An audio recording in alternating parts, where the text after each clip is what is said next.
The classroom smelled of dry erase markers and ambition, a sterile tang that clung to the whiteboards, and 3D printed prototypes scattered across the tables. Texas State University's engineering building was a hive of activity, its halls echoing with the hum of printers and the chatter of students chasing futures in circuits and steel. In room 204, the Mechanical Engineering Design 301 class was a battleground of ideas, where 22 students hunched over laptops, their screens glowing with CAD models and stress calculations.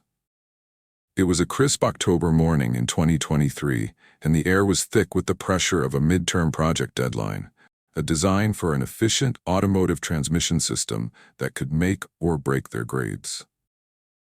Jamal Carter, 20, sat at a table near the window, his notebook open to a sketch of gears and axles, his pencil moving in precise, confident strokes.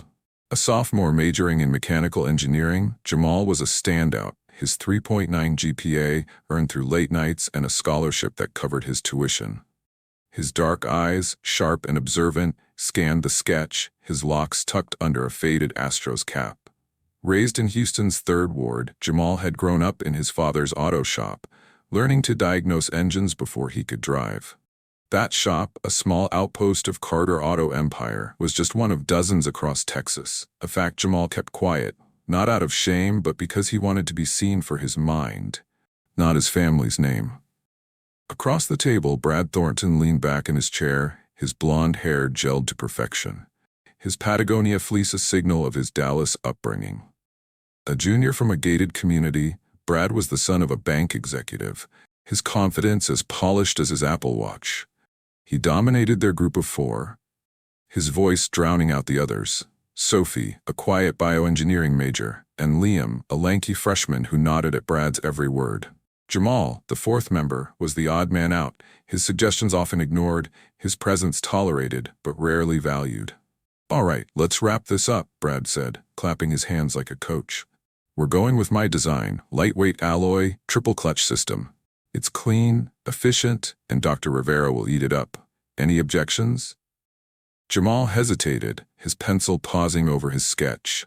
He'd been working on an alternative, a simpler design that used a modified gear ratio to reduce friction, inspired by a fix he'd seen at his dad's shop. It wasn't flashy, but it was practical, cost-effective, and grounded in real-world mechanics. "Actually," he said, his voice steady but measured, "I've got something worth looking at. It's based on a setup I've tested before. Cuts down on wear and boosts fuel efficiency by about 10%. Brad's lips curled into a smirk, his blue eyes glinting with amusement. "Tested where?" he said, leaning forward, his tone dripping with condescension. "At that greasy garage you work at? Come on, Jamal, leave the real engineering to those of us with actual training." The words landed like a jab, sharp and deliberate. Sophie glanced down at her laptop, her fingers frozen on the keyboard. Liam chuckled nervously, his eyes darting between Brad and Jamal. The classroom buzzed around them, other groups too focused to notice, but Jamal felt the sting, a familiar burn from years of being underestimated, by teachers who assumed he'd drop out, by classmates who saw his work boots and wrote him off. He took a breath, his jaw tightening. "It's not about the garage," he said, keeping his voice even. "It's about the math. I ran the numbers, my design holds up." Brad laughed, a short, barking sound that drew a few heads. "Math?" he said, shaking his head. "You're out of your depth, man. Stick to changing oil or whatever you do. Let's move on." He turned to Sophie, dismissing Jamal with a wave. "Pull up the CAD file for my clutch system. We've got a deadline." Jamal's pencil snapped in his hand, the sound soft but jarring. He set it down, his fingers curling into a fist under the table, his eyes fixed on his sketch. He wanted to argue, to shove his calculations in Brad's face, but he knew it was pointless. Brad wasn't just dismissing his idea, he was dismissing him, his background, his right to be in this room. Sophie shot him an apologetic look, her voice barely audible. "Maybe we could look at it later, Jamal?" Liam said nothing, his allegiance clear. Jamal nodded, his throat tight. "Sure," he said, the word clipped, his gaze dropping to his notebook. But inside, he was burning. the weight of Brad's contempt pressing down like a physical force. He'd fought too hard to be here. Through underfunded schools, late-night shifts, a scholarship application that took months, to let some rich kid reduce him to a stereotype. He just didn't know how to fight back without losing everything. The weeks that followed were a slow grind of frustration. The group met twice a week, their project taking shape under Brad's iron grip. Jamal's role was relegated to grunt work, formatting reports, printing schematics, running errands for Brad's vision. Each meeting brought new slights, Brad's voice a constant drip of condescension. "Hey, garage boy, make sure the margins are right this time," he'd say, tossing a report back. Or, during a discussion about materials, "What do you think, Jamal? Oh, wait, you're more of a wrench guy, right?" The jabs were subtle enough to avoid outright confrontation, but sharp enough to sting. Each one a reminder that Brad saw him as less educated, less capable, less worthy. Sophie tried to soften the blows, suggesting they maybe consider Jamal's ideas, but her voice was drowned out by Brad's bluster. Liam, eager to stay in Brad's good graces, laughed along, his loyalty bought with promises of networking connections. Jamal kept his head down, pouring his energy into his individual assignments, which consistently earned top marks from Dr. Alina Rivera, the course professor. A 45-year-old Mexican-American with a PhD from MIT, Dr. Rivera was a force, strict, brilliant, and fiercely attuned to the dynamics of her classroom. She'd noticed Jamal's talent early, her comments on his papers praising his practical ingenuity, but she hadn't yet seen the full extent of the group's dysfunction. Jamal's refuge was the auto shop where he worked weekends, a small garage on Austin's east side, one of the many outposts of Carter Auto Empire. There, surrounded by the clang of wrenches and the smell of motor oil, he felt at home, his hands steady as he rebuilt carburetors or diagnosed a misfiring engine. His father, Malcolm Carter, had built the empire from a single shop in Houston, turning it into Texas's largest auto repair chain, with 50 locations and contracts with major manufacturers like Ford and Tesla. Malcolm was a legend in the industry, a black entrepreneur who defied odds, but Jamal kept that legacy quiet, not wanting it to define him at school. To his classmates, he was just a kid from the hood, scraping by, and that was fine, until it wasn't. The breaking point came during the midterm presentation, a high-stakes event where each group pitched their transmission design to Dr. Rivera and the class. The lecture hall was packed, 30 students and a few guest lecturers watching as Brad took the podium, his slides sleek, his voice dripping with confidence. "Our design," he said, gesturing to a 3D model on the screen, "uses a triple clutch system with a lightweight alloy frame, optimizing torque and efficiency." He spoke as if the idea were his alone, never mentioning the group's contributions, least of all Jamal's. Jamal sat in the front row, his hands clasped, his stomach churning. He begged Brad to include his gear ratio concept, a simpler but more practical approach, but Brad had dismissed it as too basic, replacing it with his own flashier design. Sophie and Liam, cowed by Brad's dominance, had gone along, leaving Jamal's work on the cutting room floor. As Brad clicked through slides, Jamal's frustration grew, a slow boil that threatened to overflow. When the Q&A began, Dr. Rivera raised a hand, her dark eyes scanning the group. "Interesting approach," she said, her tone neutral but probing. "But I'm curious about durability. Your alloy frame seems prone to stress fractures under high torque. Did you consider alternative configurations, perhaps something more robust but cost-effective?" It was Jamal's moment, his design addressing exactly that concern. He stood, ignoring Brad's glare, his voice steady.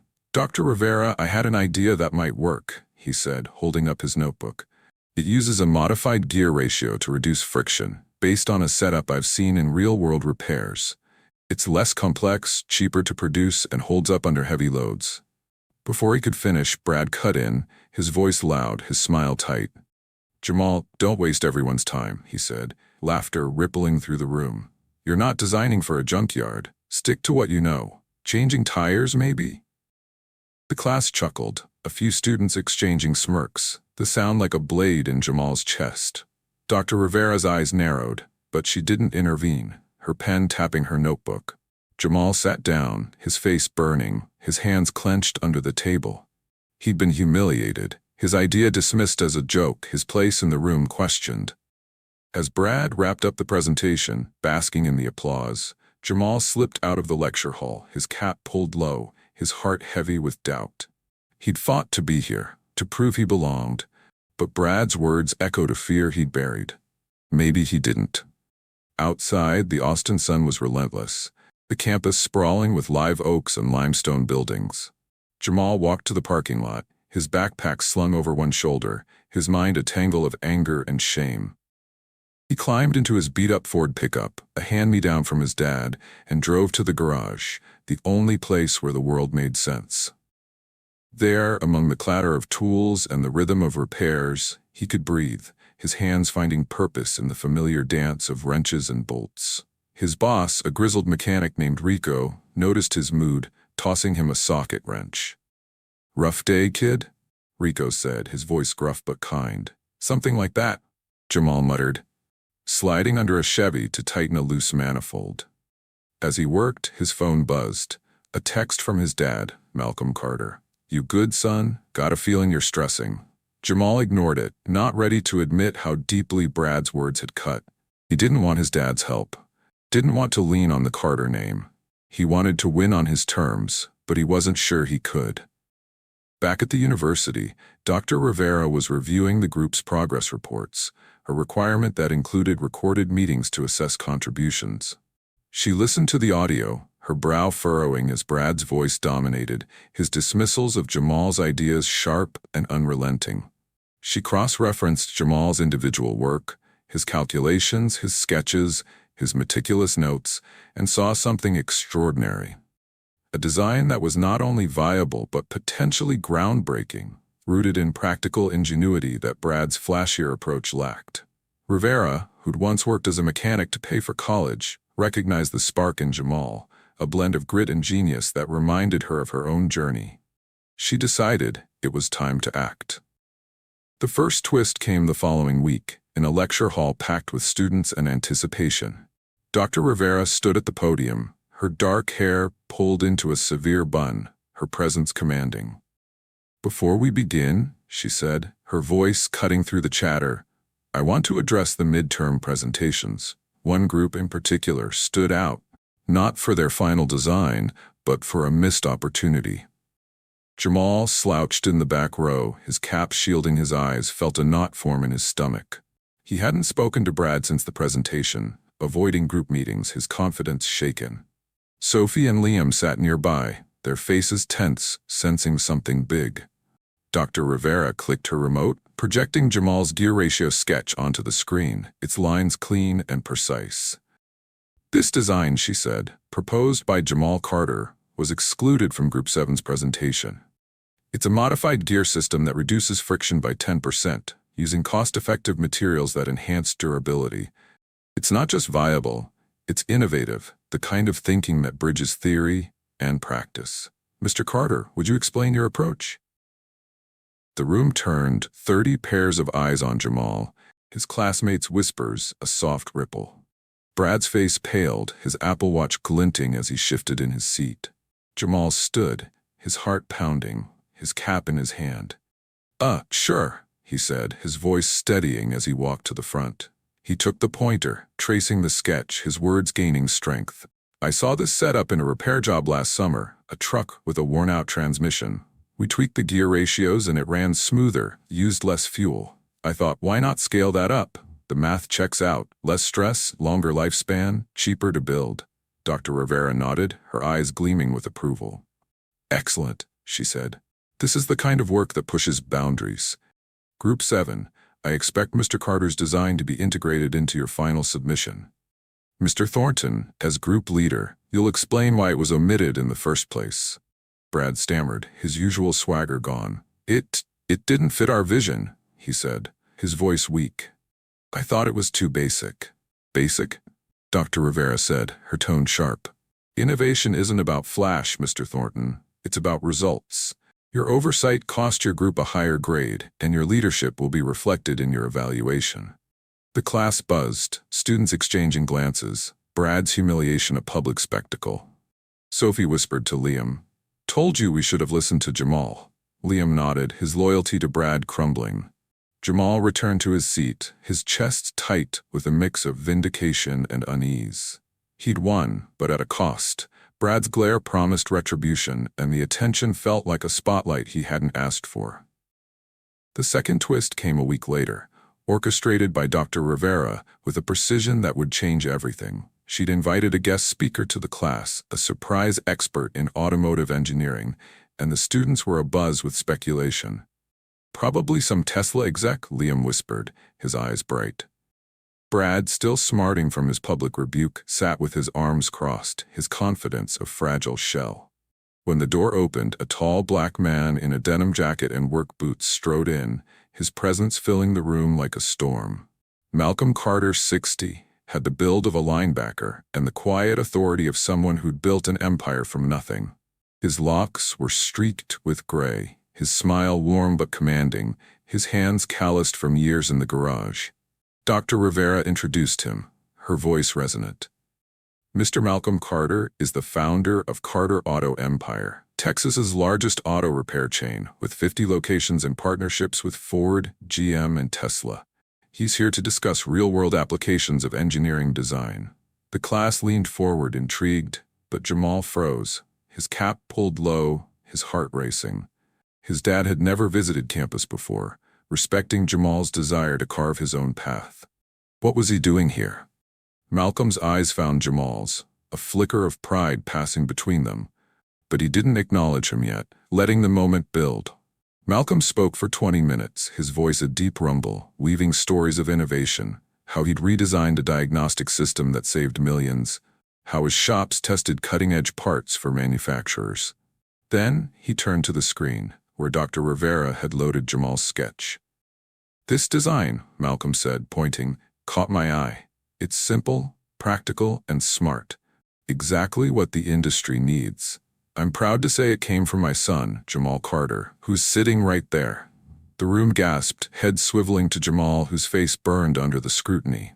Brad's jaw dropped, his Apple Watch forgotten as he stared, his world unraveling. Sophie and Liam gaped, their whispers a frantic hum. "Your dad?" Sophie said, her voice awed. "Why didn't you tell us?" Malcolm continued, his tone warm but pointed. "Jamal grew up in my shops, learning engines before he could read. His idea here? It's the kind of thinking that keeps Carter Auto Empire ahead. But I hear some folks thought it wasn't good enough because he's a grease monkey.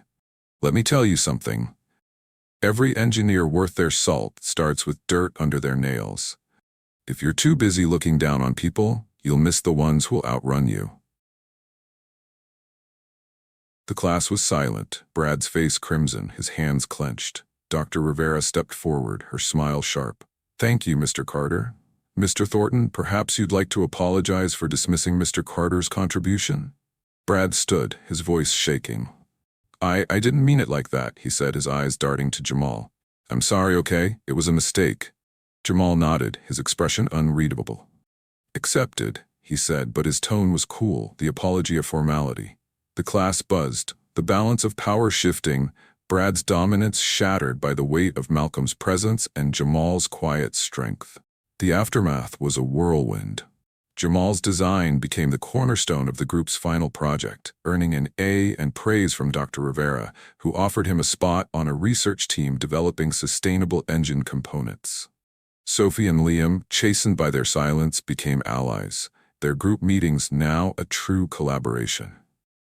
Brad, his grade docked and his reputation tarnished, withdrew from the class's social circle, his internship prospects dimmed by whispers of his behavior. He enrolled in a diversity workshop, a half-hearted attempt to salvage his image, but the lesson lingered, a scar he couldn't erase. Jamal grappled with the exposure of his father's legacy. He'd wanted to succeed on his own, not as Malcolm Carter's son, but the revelation had changed how his classmates saw him, some with respect, others with envy.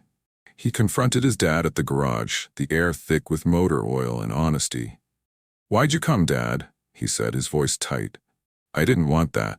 I wanted to do this myself." Malcolm set down his wrench, his eyes soft but firm. I know, son, he said, but sometimes you gotta show the world who you are.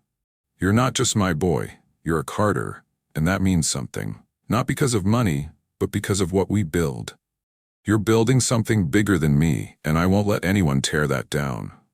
Jamal nodded, the weight of his father's words settling over him. He kept working at the garage, his hands steady, his mind alive with ideas. His blog started to document his engineering journey, gained traction, drawing attention from industry blogs and even a scout from GM. He began mentoring freshmen from underrepresented communities, sharing his story to light their paths. One evening, as the sun dipped below Austin's skyline, Jamal stood in the garage, a blueprint in hand, his father beside him. A Tesla rep had just called, interested in his gear ratio concept, a small step toward a bigger dream. "You're gonna change the game, Jamal," Malcolm said, his voice proud. Jamal smiled, his cap tilted back, the future wide open. He was no longer just a student, a mechanic, a kid from the Third Ward.